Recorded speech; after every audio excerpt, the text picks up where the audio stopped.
रुदल पंजियार का वीडियो सबसे पहले आप तक पहुंचे तो लाल बटन दबाकर चैनल को सब्सक्राइब करें और घंटी के निशान अवश्य दबावें।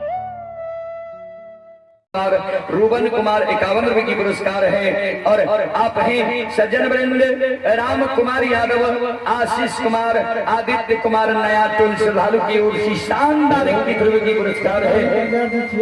सबके विजय भए गेल छै, चलू भोजनालय में भोजन करू। आप हैं जयकांत यादव सुपुत्र सौरभ कुमार, चलू भोजनालय में भोजन करू। लवकुश कुमार भतीजा सोनू कुमार, चंद्रशेखर कुमार श्रीपुर के निवासी ही 51 रुपए की पुरस्कार है। भगवान श्रद्धालु की मनोकामना को पूर्ण करे। जय हो दानी श्रद्धालु की जय हो, उनकी समस्त परिवार की जय हो। अइला से बकिया तोरे दुआरिया,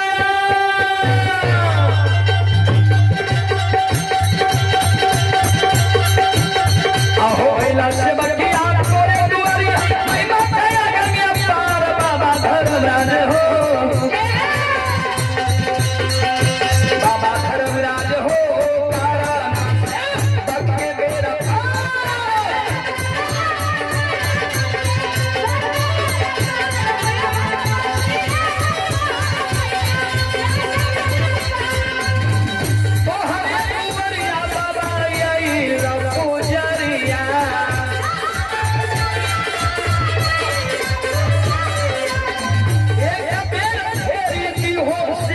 पर नजरिया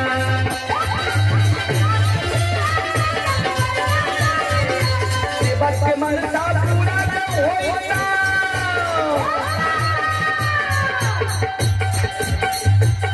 आहो सेवक के मनसा पूरा न होई, तेरा नैया तुम्हार बाबा धर्मराज हो,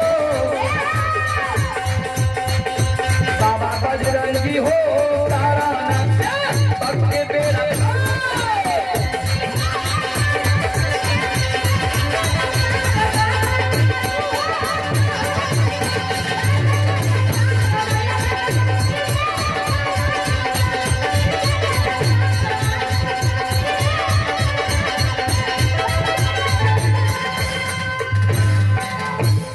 बोलो बोलो हथियार भगवान की। ज्योति बाबा जे कहल गए राजा चंद्रबली के जे चल तोहर मरल बेटा के जिला दब, आन धन लक्ष्मी के लौटा दब।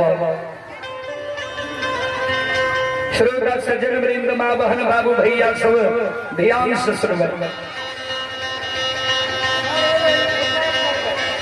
फुटा क्या है? अरे चले आप हैं मदन यादव, मदन यादव की सुपुत्र ही जीतन कुमार जीनीश जी, उसका सुपुत्र विनीश कुमार, सुपुत्री कामनी कुमारी, तमकुल्हा वार्ड नंबर 7। श्रद्धालु की ओर से 101 रुपये की पुरस्कार है और 1 किलो कच्चा रसगुल्ला है कि हमारा सहयोगी सबसे खाए जी।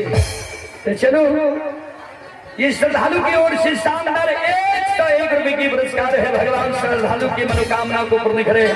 माँ सरस्वती परिवार में बाल बच्चे को विद्या की भंडार दे, बाबा भोले भंडारी भंडार को भरे रखे। जय हो दानी श्रद्धालु की जय हो, उनकी समस्त परिवार की जय हो। रसगुल्ला के जो आदत लगवे छिए, हर प्रोग्राम में जब रसगुल्ला मांगते तुम कत से देवे। चलो एक बार दोनों हाथ ऊपर क्या के बाबा बजरंग बली के नाम पर जय जयकार लगाबू।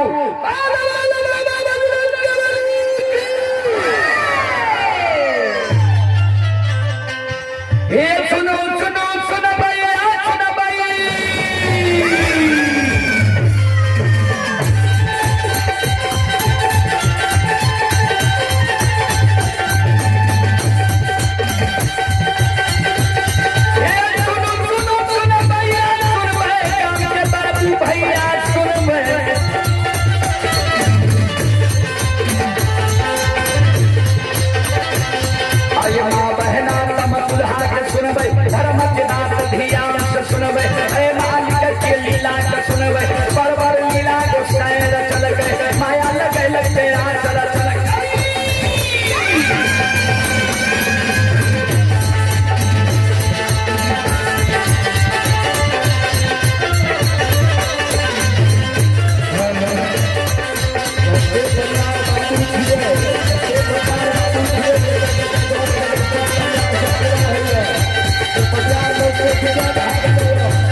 राहुल कुमार, आनंद कुमार, अमेरिका के निवासी ही दोनों दोस्त की ओर से शानदार 101 रुपए की पुरस्कार है। और आप हैं न्यू राहुल रेडीमेड वस्त्रालय, मेन रोड, मंगलवार बाजार, सहरसा, प्रोपराइटर RP यादव, 101 रुपए की पुरस्कार है।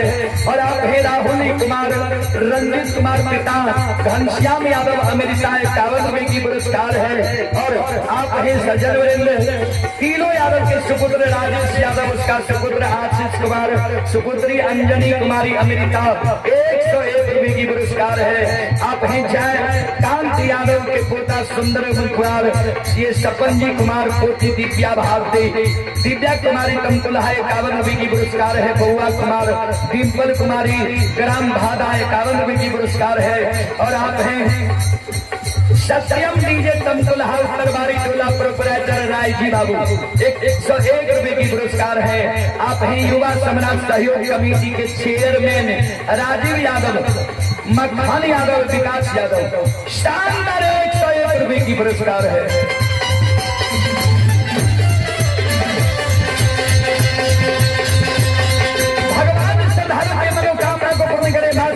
परिवार में बाल बच्चे को विद्या के भंडार में बाबा भोले भंडारी भंडार को भरे रखते हैं। जय हो रामेश्वर की जय हो, समस्त परिवार की जय हो। ये हो भला बाबा भंडार का भरी हो।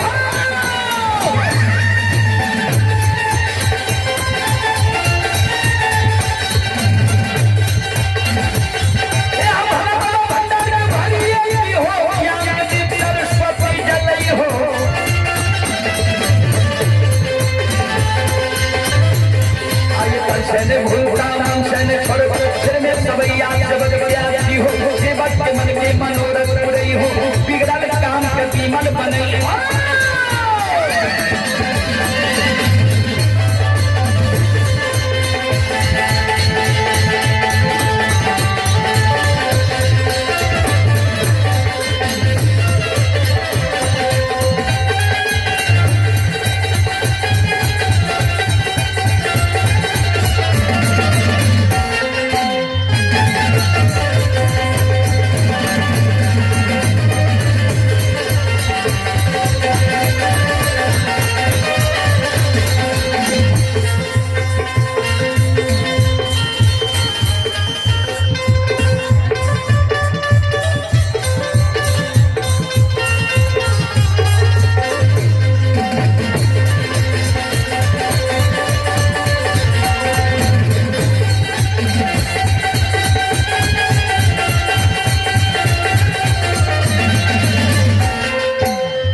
तमकुल्हा की ओर से 22 रुपए की पुरस्कार है।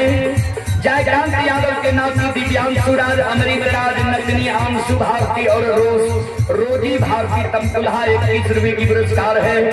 उमाकांत यादव के सुपुत्र शशिराज नाती शिवम राज, ग्राम तमकुल्हा 25 रुपए की पुरस्कार है। और आप ही सज्जन वृंद अभिमन्यु कुमार तमकुल्हा 25 रुपए की पुरस्कार है।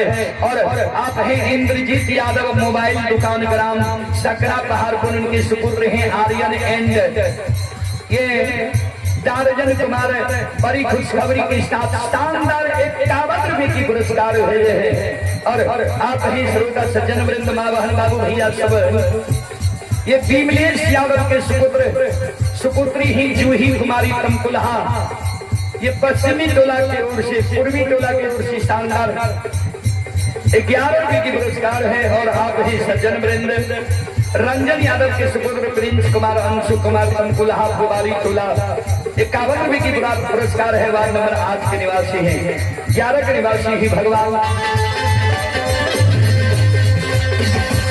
श्रद्धालु के मनोकामना को पूर्ण करे। जय हो रानी श्रद्धालु की जय हो, उनके समस्त परिवार की जय हो।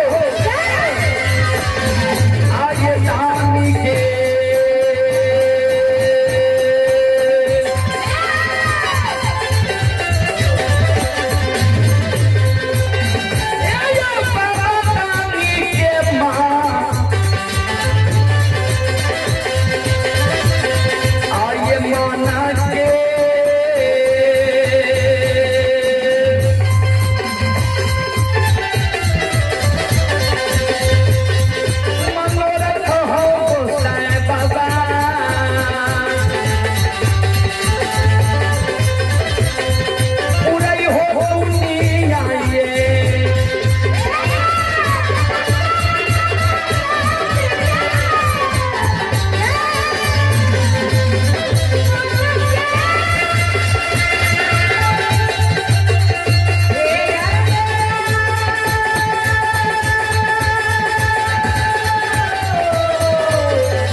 सज्जन वृंद ज्योति बाजे राजा चंद्रबली के कहल के जे मरल बेटा के जिला दबा, आन धन लक्ष्मी के लौटा दबा। राजा चंद्रबली कामे लागले, हे हो मुसाफिर बाबा, तू जे हमरा लोभ दै छो, हम लोभी राजा नहीं रहिए, से लोभ जब बाबा हमरा रहती है तो एक खसी के कारण 5 गो बेटा मर गए, आन धन लक्ष्मी द्वार से विदा भ गए।